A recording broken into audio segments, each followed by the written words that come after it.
Ang mga videong inyong matutunghayan ay para lamang sa mga taong matatagang loob dahil maaari itong magdulot ng disturbance sa inyong mahimbing na pagtulog.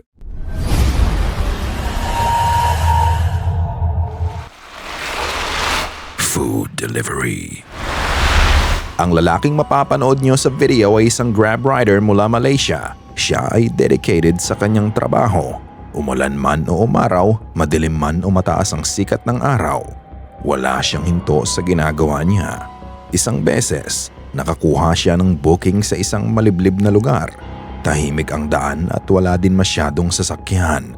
Layo-layo ang bahay at makakapal pa ang puno sa gilid ng kalsada. Nang malapit na siyang makarating sa kanyang pagde-deliveran, isang bagay ang nakakuha ng atensyon niya.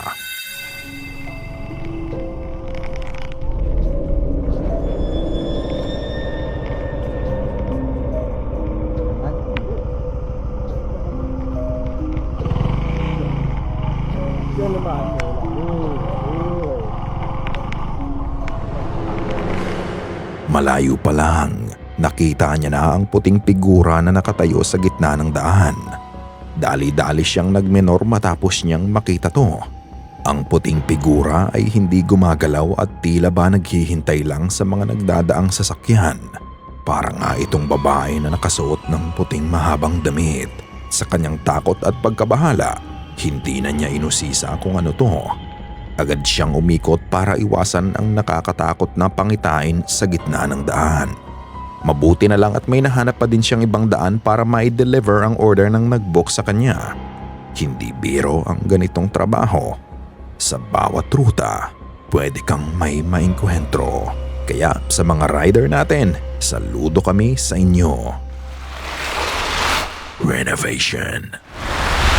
Ang babaeng ito ay nagkaroon ng kakaibang karanasan sa kanyang ginagawang apartment. Si Beth ay isang negosyante at ang pangunahing business niya ay ang pagpaparenta ng mga apartment units. Meron siyang multiple units at kapag natatapos rentahan ang apartment niya, para makatipid ay siya na din mismo ang magre-renovate nito. Nire-record niya ang bawat ginagawa niya para maibahagi niya ang ilang kaalaman niya dito. Isang beses, habang inaayos niya ang isa sa mga unit niya, eto ang nangyari.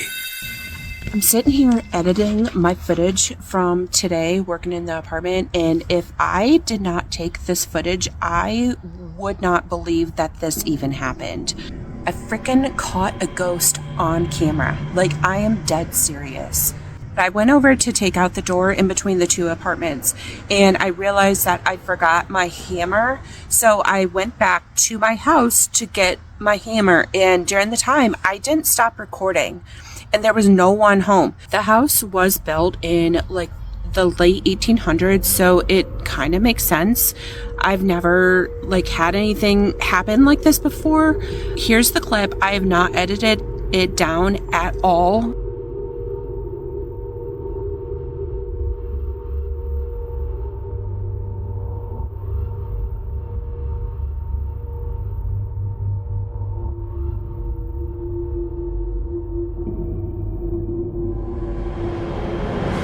Ayon sa kanya, ang bahay ay luma na at ito ay gawa pa noong 1800s.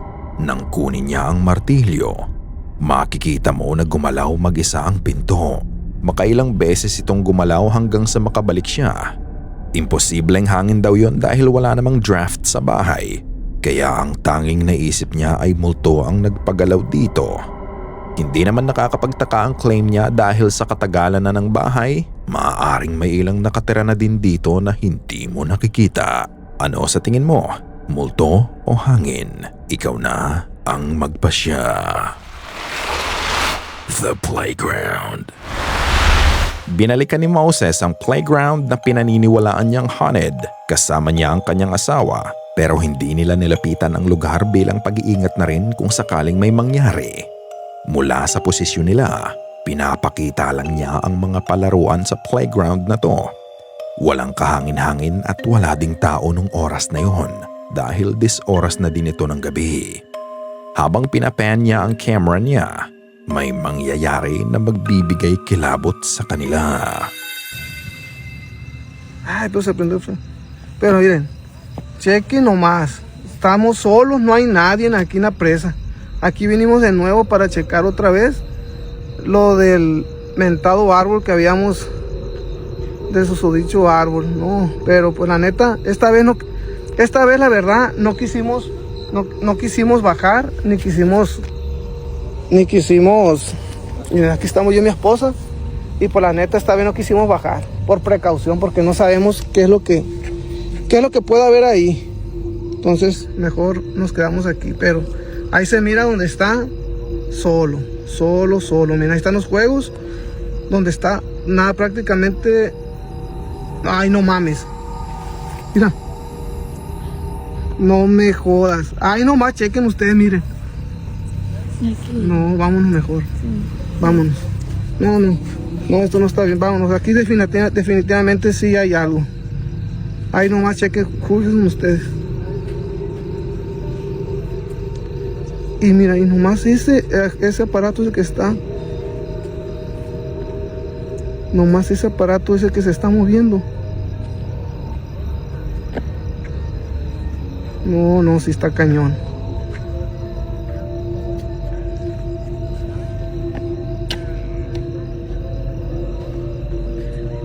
Vámonos mejor. No, vámonos ya. Bueno, nos vemos. Aquí ya mejor ya. Hay que dejarlos a gusto a los fantasmitas que estén haciendo ejercicio. Pinapakita niya lang ang playground. Sa una wala namang kakaiba ngunit hindi nagtagal. Makikita mo na bigla na lang gumalaw ang leg swing ng mag-isa. Hindi ito basta-basta gagalaw dahil may kabigatan ang mga ito at kailangan mo ng puwersa para pagalawin to. May hangin man o wala, imposibleng gumalaw ito ng mag-isa. You can see that from being stationary, dahan-dahan itong nagsimulang mag-swing. However, hindi ito ang unang beses na may nangyaring kababalaghan sa kanya sa lugar na to. Dahil ilang gabi bago ang video, pinasyal niya ang dalawa niyang anak para maglaro sa padulasan. Ngunit naantala ang kasiyahan ng mga bata nang may mapansin siya sa likod ng isa sa mga puno. Panoorin. Oh, esto. No te vas a golpear la resbaladilla cuando te bajes. ¿Me bajo? Sí. Ah. Mira. Espérate. Dana, ven. Vengan para acá. Mira, a ver, miren el árbol aquel. No, la neta, te lo juro que yo miraba algo. Como que se asomaba. A ver, vengan. Ya me dio miedo. No, es que yo miré algo, neta. No pasa nada. No, mi amor, no pasa nada, ven. No era nada, ven. ¿Qué? Yo vi algo. ¿Qué es? No sé, no. No. Te prometo que yo vi algo. No creo que sea, pero estaba Mira, sí se miró. ¡Hey! ¿Quién está ahí?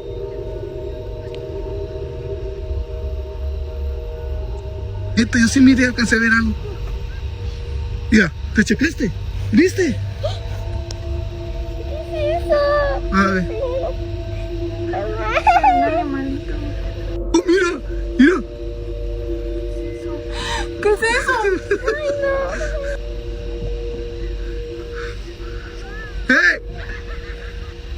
¡Hey!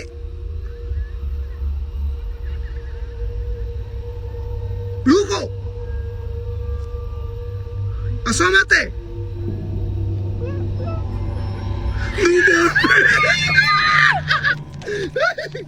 Nang itutok ni Moses ang camera sa puno, makikita mo ang pagsilip ng puting mukha sa kanila. Nilapitan pa nga nila ito kahit makikita mo na ang takot sa mukha ng mga bata.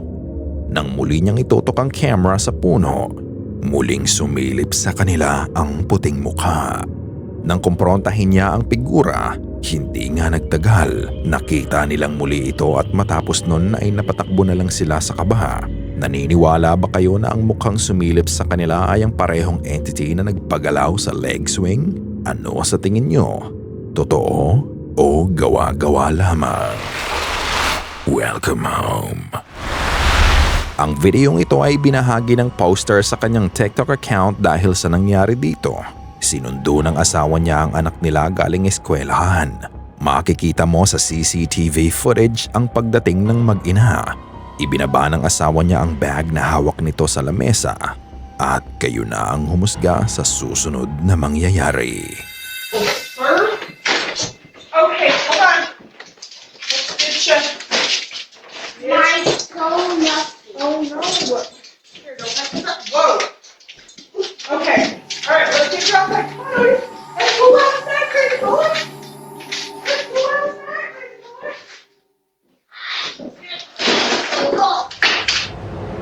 Matapos makarating ng mag-ina sa bahay, pumunta sila sa kanilang kusina at may maririnig kang boses ng bata malapit sa camera na sinabing, "Hi." Matapos ng marinig na boses sa camera ay agad namang tumumba ang bag sa lamesa. Nagkataon lang ba to o sadyang may nagmumulto sa kanila? Maaring natumba ang bag dahil sa mga laman nito. Pero paano mo ipapaliwanag ang boses na narinig sa CCTV? Do you believe that this house is haunted? O may paliwanag ang mga nangyari? Under the blanket. Isang nakakapanindig balahibong pangyayari ang naganap isang gabi sa pamilya ni Freya. Hindi nila ito pwedeng baliwalain kaya mabilis silang kumuha ng pare para muling bendisyonan ang munti nilang tahanan. Partikular na lalo sa pagbibindisyon ay ang kanilang kwarto dahil dito nakafocus ang masamang espiritu sa bahay nila. Bawat sulok ng kwarto maging ng buong bahay ay winisikan ng holy water para paalisin ang kung anuman ang madilim na puwersang nananahan dito. At matapos nun ay isang taimtim na dasal ang ginawa nila.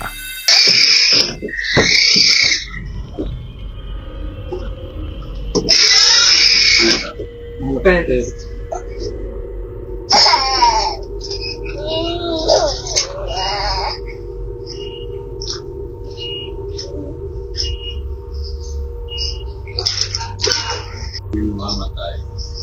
Sumainyo ang Panginoon, sumainyo. Palaging magpangyarihan Diyos, Ama, Anak, Espiritu Santo.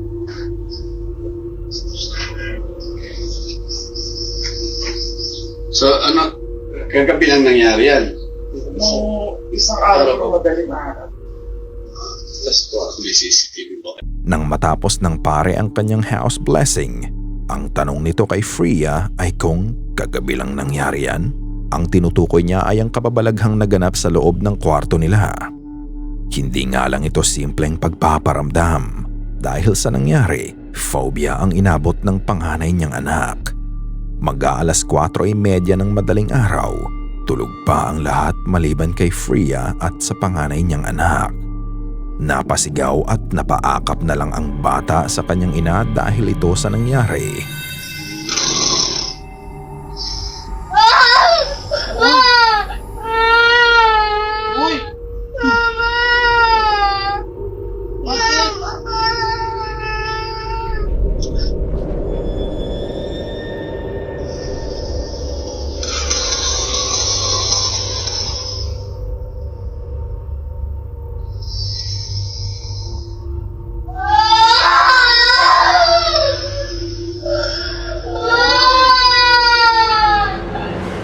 Nakita mo ba yon?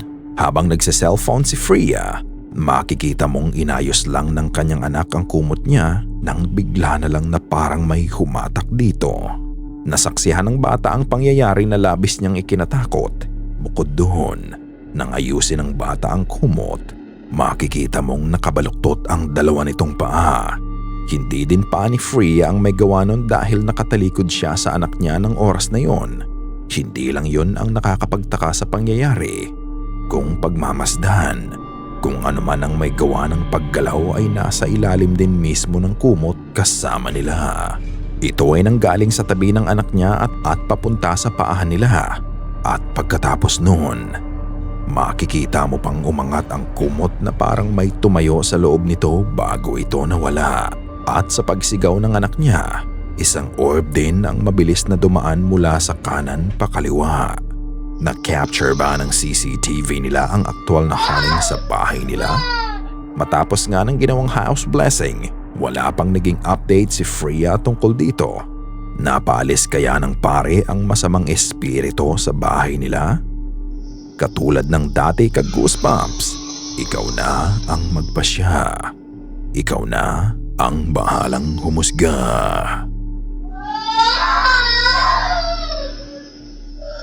Sana ay kinilabutan ka sa mga video na aming itinampok ngayong gabi.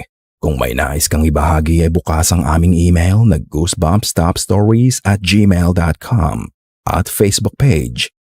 Check out our TikTok page na din at Goosebumps Top 5. At kung hindi ka pa nakasubscribe at nakalike sa channel at video na ito, gawin mo na. Kung nais mong walang nilalang na bumisita sa'yo mamayang gabi.